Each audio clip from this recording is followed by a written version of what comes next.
Hey y'all, I'm gonna review Fruit Baskets 2019 episode 6, and I gotta say, this episode was pretty darn good, I gotta say, because for one, we get at the very least some more characterizations for Toru's friends as to why they appreciate her a lot, because she was their first friend, and it was nice to actually see them look out for Toru when they wanted to look around at the Soma household when Toru accidentally blurts out that she's currently living with Yuki and currently living in the Soma family household.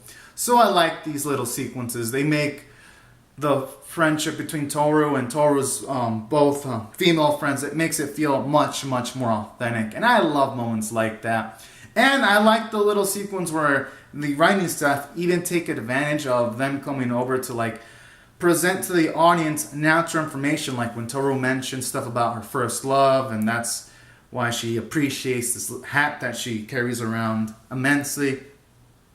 And those are also beautiful and gratifying scenes. So from a character standpoint, this episode did well. And it also introduced this doctor called Hattori, who usually looks after Yuki. And I like how they use him to actually give the episode a bit more attention when they explain stuff like he's the one who erased the memories in the past of those people that knew about Yuki's whole situation when he transformed into an animal and all that kind of jazz. So that's also relatively interesting too. And aside from this episode also kind of introducing some tension, because near the end you have Hattori call Toru to show up to the Soma estate by herself. Also like how aside from introducing tension, this episode had some comedic scenes interspliced here and there. Like when they introduced this boy that's the rabbit in the Zodiac, and he's all energetic and he accidentally touches Toru and then he transforms into the bunny. I like those little sequences. I like how they have the Zodiac and the personality of the Zodiac kind of reflects into the animal they transform into, because I like how the episode had visual cues where the boy was bouncing around, getting on high places, kind of like a rabbit would. And all that kind of stuff was pretty cool. Fits in with the Zodiac situation, and it leads to hilarious situations too, like when he accidentally transforms into the bunny, and then Yuki kind of takes an ego hit to help out Toru and the rabbit by pretty much just going with it when he's in this dress and he looks like a girl. So those sequences were pretty funny.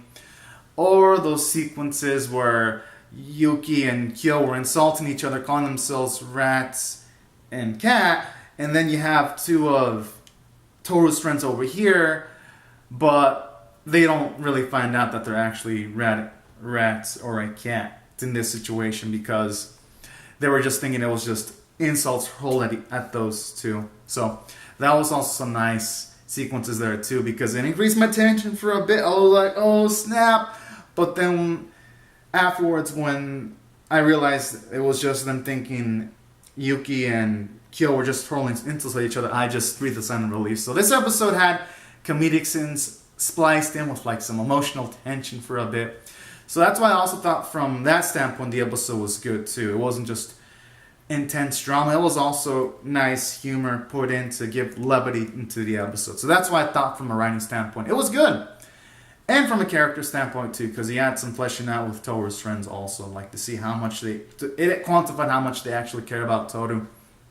And it was cool to see how much at this point Kyo and Yuki also realized Toru's personality too, in regards to Toru being not the type to ask for the moon and stuff like that. So that was also pretty nice, showing off that they're also quite observant on Toru too. So that's what I thought from a character standpoint. This episode also did pretty well. And the art was actually pretty darn good too. The sequences where Yuki was in a dress, or when you had Toru talking about her flashback about the first person she had a crush on. That also was pretty nicely done art-wise. So no complaints there. Animation was pretty nice too, I gotta say. And that's why I'm gonna rate this episode an 8.5 out of 10. I just thought it did a hit on all cylinders. And then the cliffhanger at the end really got to me eagerly anticipating next week. So anyways, guys and gals, these are my thoughts on Fruit Baskets episode 6. Comment down your thoughts in the comment section on the episode in the comment section below. Rate the video, subscribe, and I'll see you guys later if you subscribe for more, because I'm definitely pumped up for more. All right, bye-bye, everyone.